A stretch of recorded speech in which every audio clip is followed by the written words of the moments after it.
Hello friends, welcome back to Mahadevi's life. तर आज आम्ही बोलणार आहोत, तर गप्पा मारणार आहोत असंच समजूया.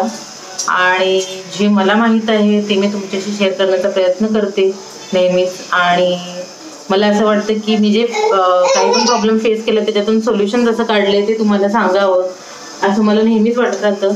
त्यामुळं मी जेवढं होईल तेवढं, मला शक्य होईल तेवढं मी तुम्हाला माझा अनुभव शेअर करण्याचा प्रयत्न करत असते. आणि माझ्या चॅनलवरती तुम्हाला काही इन्फॉर्मेटिव्ह थोडं जरी वाटलं असेल आणि तुम्हाला आवडत असतील माझे व्हिडिओ, तर चॅनलला सबस्क्राईब करा. आणि कमेंटमध्ये मला नक्की सांगा तुम्हाला कसे वाटतात व्हिडिओ आणि तुम्हाला दुसरे व्हिडिओ कोणते बघायला आवडतील ते. तर चला, तर मग आपण बोलणार आहोत चालण्याविषयी. तर मुलं चालायला कधी शिकतात आणि केव्हा शिकतात आणि त्यांना आपण लवकर चालण्यासाठी काय करू शकतो. आणि मेन म्हणजे आता मी सुरुवात करणार आहे, तर मुलं कधी चालायला शिकतात. तर मुलं चालायला शिकतात 10 महिन्यापासून ते 1.5 वर्षापर्यंत कधीही चालायला शिकतात. आणि तर त्यांचं स्टार्टिंग फेज कधी असतं, तर ते क्राउलिंग म्हणजे रांगणे, हे ते चालण्याचं पहिलं स्टेप असतं. तर रांगण्याच्या आधी ते म्हणजे आपण म्हणू शकतो की थोडं बॅलन्स करायला शिकतात, बसण्यासाठी ट्राय करायला शिकतात. आणि जेव्हा ते बसायला लागतात तेव्हा हळूहळू रांगायला पण लागतात. दोन्ही एकाच वेळेला प्रोसेस चालू असते त्यांची. तर पलटी मारून नंतर मग रांगणे, नंतर बसायला शिकणे, बसून खेळणे, हे सगळे फर्स्ट स्टेजला येतात.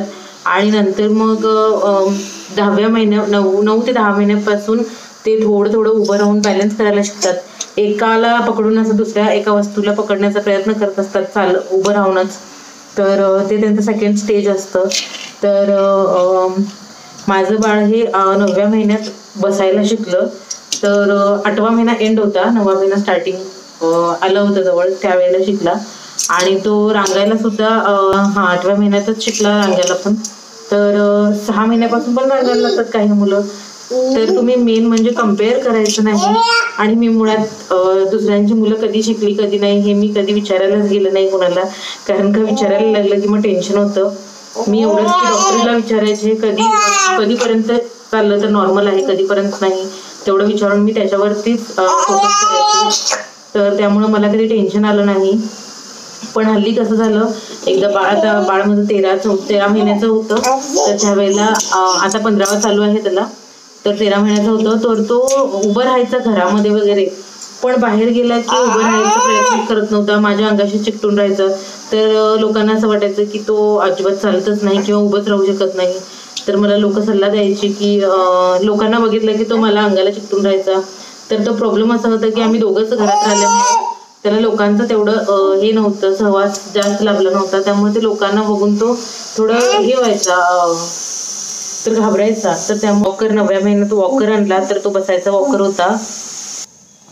आणि म्हणजे बॅलन्स नाही झाला तरी पडणार नाही, तो बसेल अशा पद्धतीनं राऊंड मिळतो.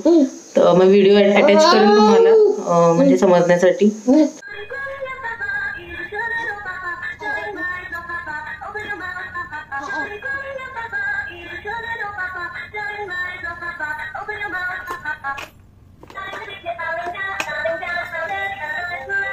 तर तो वॉकर आणला, तर मी तो जास्त यूज करत नव्हते, कारण का त्याचे साईड इफेक्ट असे होते की बाळाचे पाय असे फाकू शकतात आणि चालण्यामध्ये प्रॉब्लेम होऊ शकतो नंतर. म्हणून मी रिसर्चमध्ये तसं होतं तर मी ऐकलं होतं आणि म्हणून मग मी जास्त यूज करत नव्हते. 15-20 मिनिटं दिवसातून त्याला ते यूज करायला द्यायचे.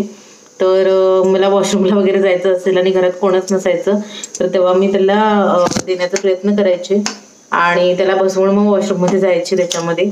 तर तो रांगत येणार नाही, कारण का रांगायला लागला होता आणि वॉशरूममध्ये डायरेक्ट यायचा. त्यामुळं तर मी तेवढंच यूज केलं त्याचं. त्याला चालण्याचं वगैरे त्याच्यामध्ये काय मी हे केलं नाही, प्रयत्न केला, पण तो त्याला तेवढं आवडत नव्हतं, त्याच्यात बसायलाच आवडत होतं. तर मग आम्ही बोलण्यामध्ये माझ्या बाबांनी म्हटले की गाडा दिला तर चालेल तो लवकर. तर गाडा इथे कुठे मिळत नव्हता. मग माझ्या सासऱ्यांनी गावाकडे बनवून दिला, तर तयार होता त्याचा, पण तो गावी असल्यामुळं आम्ही इथे आणू शकलो नाही पुण्यामध्ये. तर प्रॉब्लेम असा झाला की मग त्याला तेवढं एनकरेज करता आलं नाही आम्हाला. आणि तो चालण्याचं म्हणजे उभं राहायचं चालायचं आपण त्याला एनकरेज करायला पाहिजे होतं आम्ही, पण ते केलं नाही, आमच्याकडून चूक झाली ती थोडीफार. तर मग 13व्या महिन्यात सगळेजण त्याला हे कम्पेअर करायला लागले की अरे 10व्या महिन्यात मुलं शिकतात चालायला. तुमचं मूल अजून पण चालत नाही, तुमचं मूल अजून पण चालत नाही. तर मला टेन्शन येत नव्हतं, मी कम्पेअर करत नव्हते. पण दोघी तिघी जणी बोलल्यानंतर मला टेन्शन यायला लागलं. आणि त्यावेळेला मग माझ्या मिस्टरांनी म्हटले की तू कम्पेअर करत आहेस, आता तूच सांगतेस सगळ्यांना कम्पेअर करू नको, कोणालाही कम्पेअर करायचं नाही. आणि आता तू तुझ्या मुलाला कम्पेअर करत आहेस तर असं करू नकोस.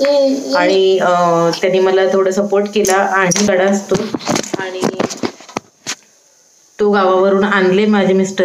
आणि त्याच्यानंतर मी मग रोज संध्याकाळचं त्याला गाडा घेऊन आमच्या इथं गल्लीमध्ये फिरायला जायचे. आणि त्याच्याने खूप फरक पडला, त्याला आवडायला लागलं.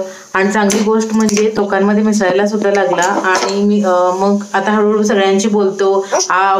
चालू असतं त्याचं, नाहीतर पहिले लोकांशी अजिबात बोलत नव्हता.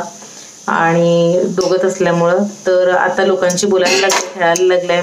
आणि थांबतो, कोणीही असलं की थांबतो, त्यांना या म्हणतो, बोलत आहे थोडंफार. तर हे सुद्धा एक चांगलं पॉझिटिव्ह त्याच्यामध्ये इम्प्रूव्हमेंट झालेलं आहे. आणि आता परफेक्टली चालायला लागलाय. पण कधी कधी बॅलन्स जातं, थांबतो, थोडा उशीर चालतो आणि थांबतो, असं करतो. आणि चालत आहे आता, खूप म्हणजे खूप इम्प्रूव्हमेंट आहे. तर आणि ज्या बायकांनी मला सांगितलं 10 महिन्यात करायला पाहिजे, तर त्यांची पण काही चूक नाही. त्यांची मुलं 10 महिन्यात शिकलेत म्हणजे त्यांनी आम्हाला सांगणारच. तर लोक कितीही सांगू देत, आपण आपल्या बाळावरती विश्वास ठेवायला हवा आणि स्वतःवरती विश्वास ठेवायला हवा की आपलं बाळ चालणार आहे. 10 महिन्यात नाही, 12 महिन्यात, 13 महिन्यात, 18व्या महिन्यात तरी चालेल.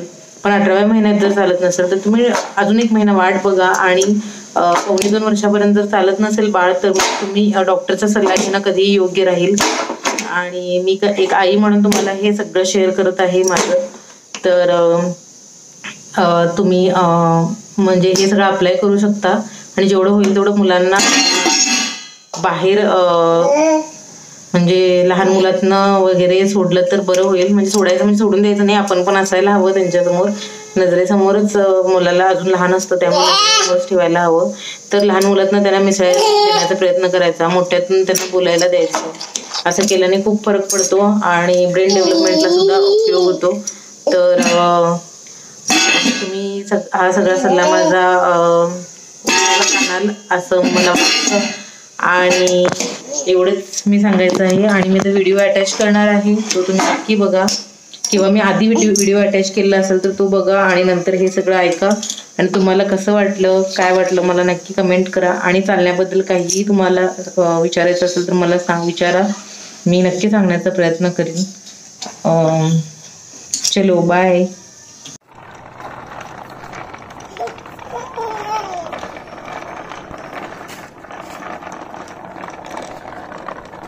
आला खड्डा आला आणि खड्डा आला.